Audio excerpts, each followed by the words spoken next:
Every story has an author. Every author has a story. Join us for off-the-page interviews, inside stories, and a look into the world of publishing. This is Page Turners.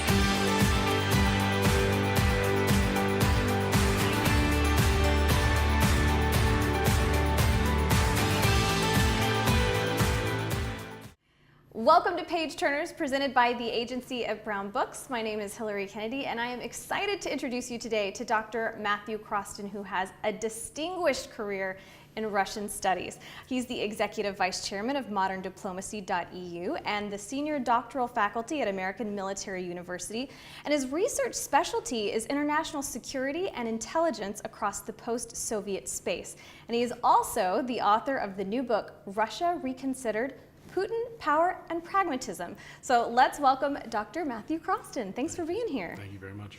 All right, so it sounds like you have a very extensive background when it comes to Russia. So tell me a little bit about that background. Well, you were right. Educationally, it's been pretty much committed and connected to post-Soviet space from the very beginning. My 3 higher degrees, bachelor's, master's, PhD, have all connected to that area of the world.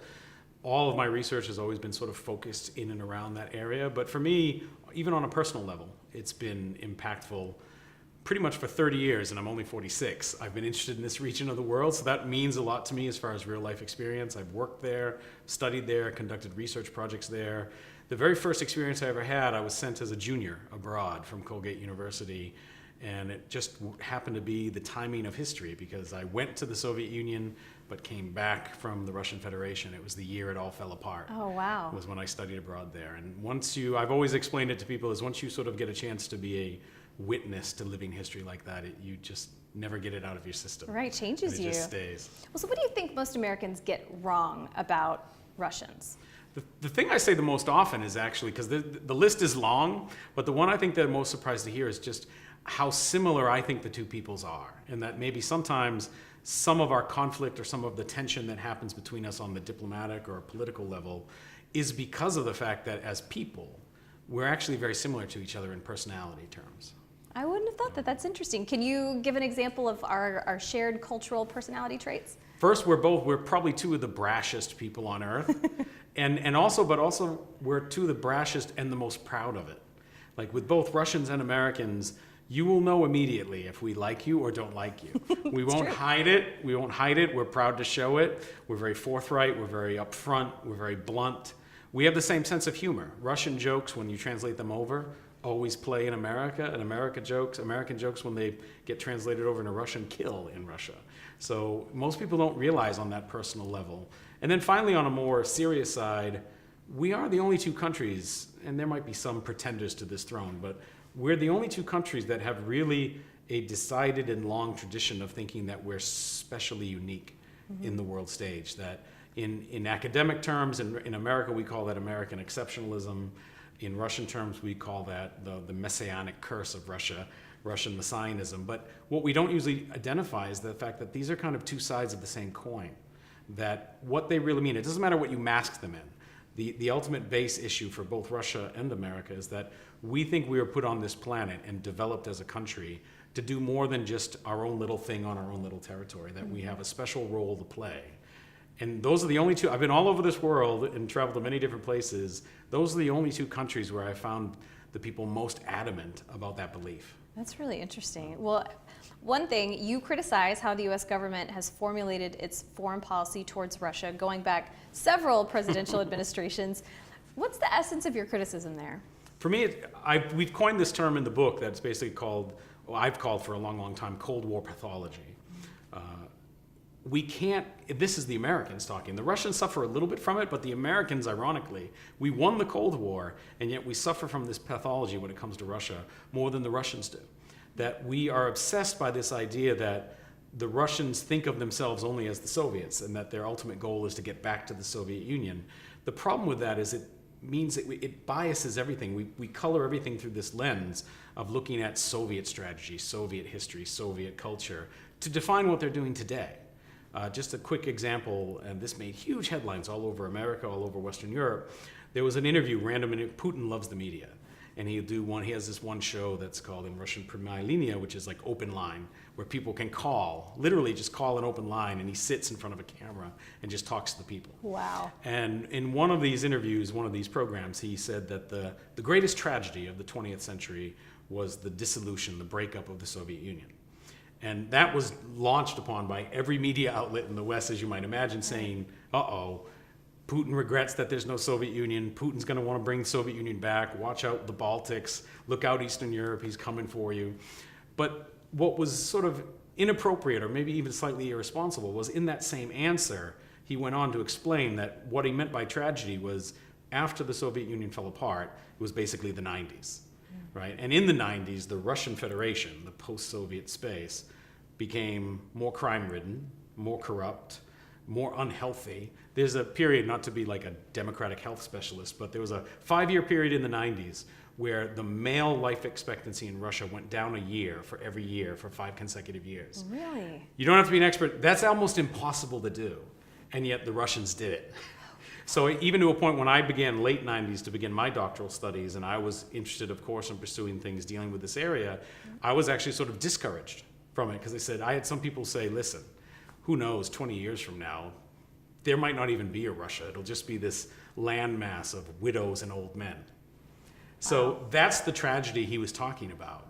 But all we did was take that first line, and suddenly it became he's this warmongering, aggressive person who's trying to retake all these countries. Right. So it's that type of dilemma that we point out in over and over and over again in the book to show how we're sort of painting the wrong picture, and it sets us at a disadvantage, not so much the Russians. Right.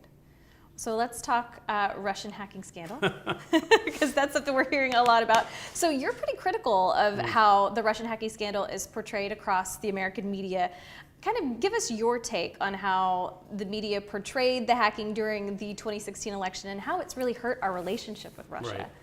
Right. This is the time where you sort of take a time out and do like the aside. My caveat is I'm not endorsing Russian hacking of any American elections. It is wrong. Right. But I've also, out of these discussions with many, many different colleagues and relevant policymakers in D.C., it said that Putin for me has almost become like the Bill Belichick of global affairs. If you know Bill Belichick of the New England Patriots, yes. This dawned from not that long ago. I saw an interview with one of the major engineers that actually structurally built Facebook. And they brought him on to like the Today Show or something, doesn't matter. But to talk about what this Russian hacking and the fake news and the Russian bots was really all about. Mm-hmm. And he mentioned this, and he didn't even think it was important what he had said. But to me, it was like crucially the whole essence of the problem was he said, the thing is what the Russians did with these bots is they took advantage of a loophole in our own engineered structure of Facebook to be able to utilize it in a way we had never thought of before. So he said technically it wasn't illegal, but it was wrong. And that's what instantly makes me think of Bill Belichick. Is like in the NFL, everyone always is, all right, it wasn't illegal what you did, but it's not right what you did. It wasn't right what you did. And that's what Russia has continuously done in foreign affairs over the years when it finally became clear through the 21st century that it wasn't going to be able to craft this special relationship with the United States, that the United States didn't seem that interested in being a true partner and being a true collaborator, even in issues where we thought we might have common interests, like, say, counterterrorism. Mm-hmm. We kept sort of spurning their overtures. So the Russians, and I don't think this is unique to the Russians, I think Americans share this, but the Russians very much believe in this sense. When someone asked me about this book, they said, well, is it, keep your friends close, but keep your enemies closer? And I said, that's not what it is at all. What actually fits the Russians better is a different kind of saying, which is, I'd rather be your friend, but the only thing worse than being an enemy is being a nobody. Mm. And that's deeply important to them.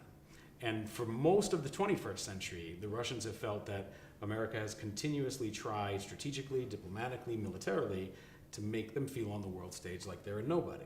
Right. So that's part of their gamesmanship. They don't really believe they affected the election with the hacking or the release of democratic emails that tried to embarrass Hilary or something like that. Mm-hmm. They just wanted to be able to, one, prove they had the power and the technology and the capability to be respected. Mm-hmm. And two, if it made things a little more difficult, a little more chaotic in America, so be it, because you've actually done some things to us that have made us feel a little chaotic and a little unprotected and things like that. Well, that leads me to something I'm curious to know. What do you think about the Trump administration? That's a complex question. Only because I also don't buy into, we have this running theme here, is that what mainstream media gives us as sort of the parameters of a question or what's eligible as an answer tends to usually not be the reality of what's available to us if we just do a little bit more digging and a little bit more thing. To understand how Trump got elected, right now, Democrats have, for example, sort of focused on the idea that, well, Russians rigged it, or we were sort of lazy, or a combination of those two. And that doesn't help them very much as far as moving forward to 2020, I believe. But it also ignores some really important aspects of globalization, the loss of a lower middle class in America, the loss of a successful and prosperous industrial manufacturing base in America, the idea of not just how Republicans might sometimes utilize certain strategies to manipulate those things in their favor, which they're totally in their right to do, right. And also how the Democrats sometimes maybe sort of snobbishly dismiss some of these things as we don't have to worry about that. We're the party of the elite now, and we'll have people come out and vote for us no matter what. Right. All of those things combined together, and each one of those things you probably could write a book on, but you put all of that together, that was the recipe that existed in 2016, and part of it is how that answers how Trump came about. It's not just, well, the Russians put Trump in the White House. Right.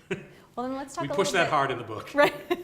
No, that's a really interesting perspective, and I'm curious to know what you think about Vladimir Putin and why you feel like most American media, and the academics for that matter, misrepresent him. We've even had this sometimes today preparing for this interview. You always get these examples. Putin buys into this, so he's at fault for some of this. But he loves the fact that he's almost built an image, a public image internationally up, where he's almost like a James Bond supervillain. Right. Right? And he uses that for all it's worth. All it's worth. But part of it is really, to me, I honestly believe is psychological.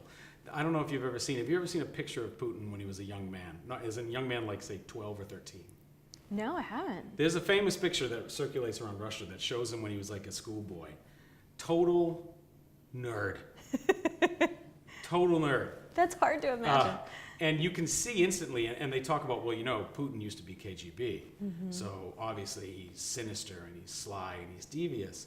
But he was actually, during his adult years when he was forming his career in the KGB and the security services, he was posted to Eastern Europe. Eastern Europe after the Berlin Wall fell. Right now, guess who got posted to Eastern Europe after the Berlin Wall fell?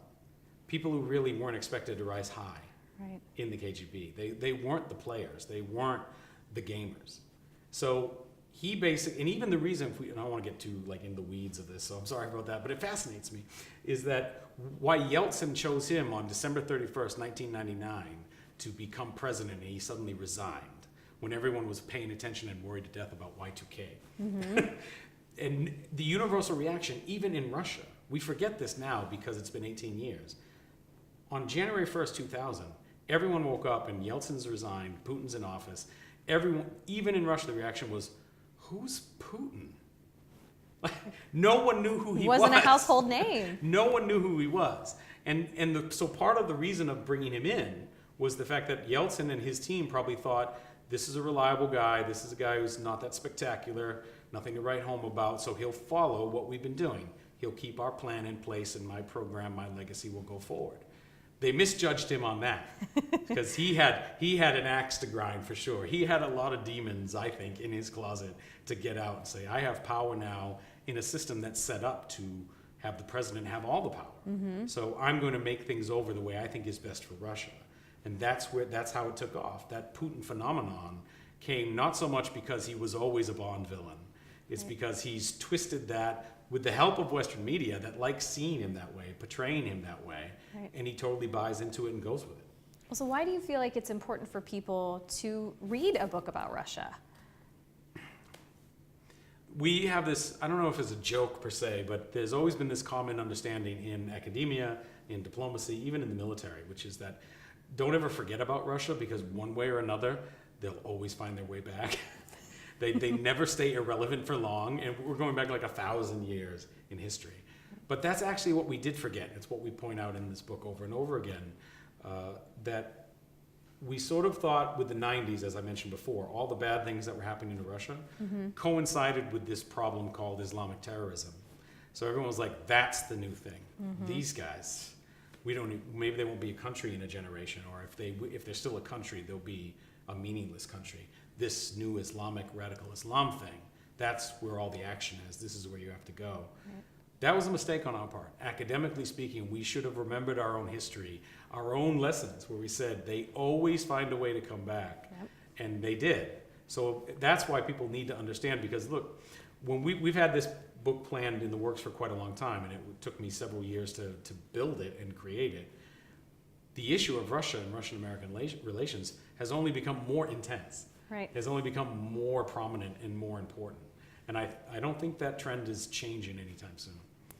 All right, so Dr. Crosston, in your opinion, can the United States of America and the Russian Federation ever be true allies? And then what do you think would need to happen in order for it to be that way? I think the first best way for that to happen is to have President Trump name me his next ambassador to the Russian Federation. I'd be honored to serve and ready to serve in new and exciting ways that we haven't done before.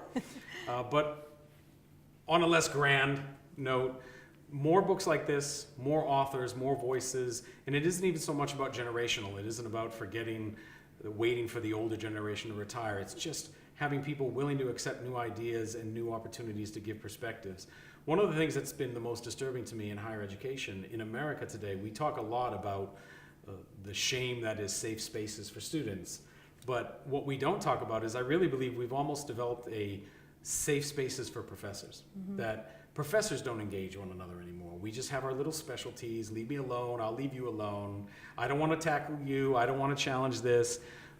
That really hinders and damages the debate and our level of knowledge on a lot of these issues.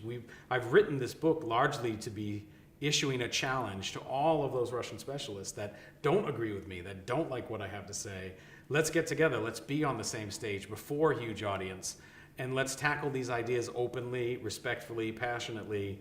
Everyone gets to benefit from that, even if you run the risk of being embarrassed. There shouldn't be safe spaces for professors, and that's what this book hopefully will start to do. Well, I am excited about the book. I'm excited I got to talk to you today. Thank you so much, Dr. Crosston, for being here. Thank you so much. Appreciate it. And we are so glad that you joined us here for Page Turners. We will see you next time for another exciting episode.